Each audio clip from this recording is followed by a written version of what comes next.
বাংলাদেশের সামাজিক উদ্যোক্তা, ব্যাংকার, অর্থনীতিবিদ এবং সুশীল সমাজের নেতা ডক্টর মোহাম্মদ ইউনূস।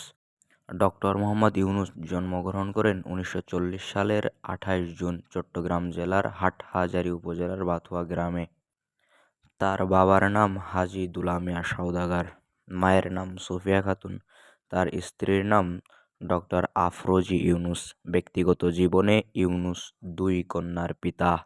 তার ভাই ইব্রাহিম ঢাকা বিশ্ববিদ্যালয় এর পদার্থবিজ্ঞান বিভাগের অধ্যাপক এবং ছোট ভাই জাহাঙ্গীর একজন জনপ্রিয় টিভি ব্যক্তিত্ব। ইউনূসের প্রথম বিদ্যালয় মহাজন ফকিরের school. Chittagong college and school থেকে তিনি মেট্রিক পাশ করেন এবং ১৬তম স্থান অধিকার করেন। সপ্তম ক্লাস থেকেই তিনি বয়েজ স্কাউটস এ যোগ দেন। স্কাউটসের পক্ষ থেকে ১৫ বছর বয়সে যুক্তরাষ্ট্র, কানাডা সহ এশিয়া ও ইউরোপের বিভিন্ন দেশে ভ্রমণ করেন তিনি। তারপর চট্টগ্রাম কলেজে ভর্তি হন। তিনি কলেজে পড়া অবস্থায় নিজেকে রাজনৈতিক এবং সাংস্কৃতিক কর্মকাণ্ডে যুক্ত করেন। কলেজে নাটক অভিনয় করে প্রথম পুরস্কার লাভ করেন। এছাড়াও সাহিত্য পত্রিকা সম্পাদনা এবং আজারির পত্রিকায় কলম লেখার কাজে যুক্ত ছিলেন। ১৯৯৭ সালে তিনি ঢাকা বিশ্ববিদ্যালয়ের অর্থনীতি বিভাগের সম্মান শ্রেণীতে ভর্তি হন এবং সেখান থেকে বিএ এবং এমএ সম্পন্ন করেন। ১৯৬২ সালে চট্টগ্রাম কলেজে প্রভাষক পদে যোগদান করেন। ১৯৬৫ সালে তিনি ফুলব্রাইট স্কলারশিপ নিয়ে যুক্তরাষ্ট্রে যান এবং পুনর্বৃত্তি নিয়ে ভ্যান্ডারবিল্ট বিশ্ববিদ্যালয় থেকে ১৯৬৯ সালে অর্থনীতিতে পিএইচডি ডিগ্রি লাভ করেন। ১৯৭২ সালে দেশে ফিরে তিনি চট্টগ্রাম বিশ্ববিদ্যালয়ে অর্থনীতি বিভাগে সহযোগী অধ্যাপক হিসেবে যোগ দেন এবং প্রধান দায়িত্ব পালন করেন। ১৯৭৫ সালে তিনি অধ্যাপক পদে উত্তীর্ণ হন। ১৯৮৯ সাল পর্যন্ত এ পদে কর্মরত ছিলেন। ১৯৭১ সালে তিনি বাংলাদেশের স্বাধীনতা যুদ্ধের সময় বাংলাদেশের পক্ষে বিদেশে জনমত গড়ে তোলেন এবং মুক্তিযোদ্ধাদের সহযোগিতা প্রদানের জন্য সাংগঠনিক কাজে নিয়োজিত ছিলেন। ১৯৭৪ সালে বাংলাদেশে সংঘটিত দুর্ভিক্ষের সময় তিনি বুঝতে পারেন স্বল্প পরিমাণ ঋণ দরিদ্র মানুষের জন্য উপকারে আসতে পারে। এজন্য তিনি গ্রামীণ অর্থনীতি প্রকল্প চালু করেন।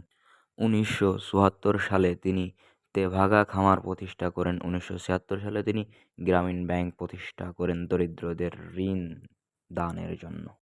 তিনি প্রতিষ্ঠা করেন ক্ষুদ্র ঋণ, গৃহ ঋণ, মৎস্য খামার এবং সেচ ঋণ প্রকল্প।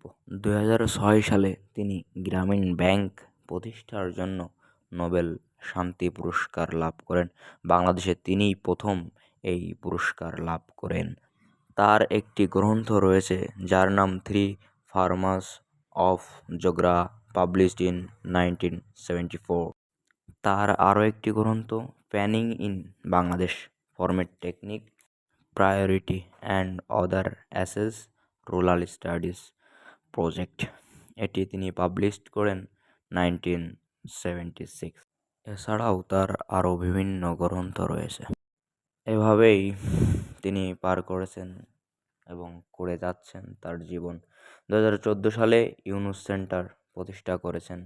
তিনি বিভিন্ন দেশের বিভিন্ন বিশ্ববিদ্যালয় থেকে মোট ৪৮টি সম্মানসূচক ডিগ্রি লাভ করেছেন। তার জীবনের ভালো সময়ের পাশাপাশি তিনি সকল সময় দরিদ্র অসহায় মানুষদের পাশে থেকেছেন। তিনি সাহায্য সহযোগিতার মাধ্যমে দেশকে আরও উন্নত করেছেন, সমৃদ্ধ করে তুলেছেন। সর্বশেষ ২০২৪ সালে এসেও তিনি বাংলাদেশের ছাত্রদের আহ্বানে বাংলাদেশের অন্তর্বর্তীকালীন সরকার হিসেবে যোগ দিচ্ছেন এবং ধারণা করা যায় তার দ্বারা বাংলাদেশে অনেক কিছুই হবে, ভালো হবে, আরও উন্নত হবে বাংলাদেশ। যদিও তিনি অন্তর্বর্তীকালীন সরকার বাংলাদেশে ডক্টর মোহাম্মদ ইউনূসের মতো যদি আরও কয়েকজন নীতিবান ব্যক্তি, জ্ঞানী ব্যক্তি, আদর্শবান ব্যক্তি যদি থাকেন তাহলে নিশ্চয়ই নিঃসন্দেহে বলা যায় বাংলাদেশ আরও উন্নত হবে এবং এগিয়ে যাবে। বাংলাদেশের নতুন প্রজন্ম আরও ভালো কিছু আশা করবে। সেই সাথে লাস্ট অফ অল বলতে চাই, ভিডিওর শুরুর থেকে লাস্ট পর্যন্ত যাকে নিয়ে আলোচনা করলাম তিনি ডক্টর ইউনূস, এবং তার ব্যক্তিত্ব সব কিছুই অনেক সুন্দর।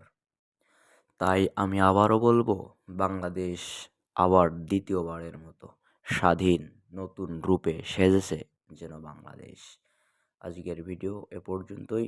আশা করি আপনারা সবাই ভালো থাকবেন। পরবর্তীতে নতুন কোনো ভিডিও নিয়ে আপনাদের সামনে উপস্থিত হব ইনশাআল্লাহ।